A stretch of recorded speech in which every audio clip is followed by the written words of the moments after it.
Hey music creators! Today, we're unpacking a game changer in Ableton that can add serious texture and authenticity to your tracks. The cabinet effect. This effect emulates the sound of 5 classic guitar cabinets thanks to a collab with Softube that brings advanced physical modeling tech to your fingertips. Let's dive in so you can get the best out of this tool and bring depth to your music. Cabinet gives you control over different speaker sizes and combinations. You can choose from models like the 4x12, meaning 4 12-inch speakers. Larger setups like this generally give you higher volume and a fuller sound. Next, you can customize your microphone placement. Near on axis gives you a bright focus tone, near off axis pulls back a bit for a resonant vibe, and the far setting introduces more room ambience for a balanced, open sound.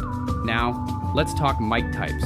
Toggle between dynamic for that gritty, in-your-face sound, perfect for close miking, and condenser for a cleaner, more accurate capture. You can also switch between mono and dual mode, with dual delivering a fuller stereo image. Just keep in mind, it's a bit more CPU intensive.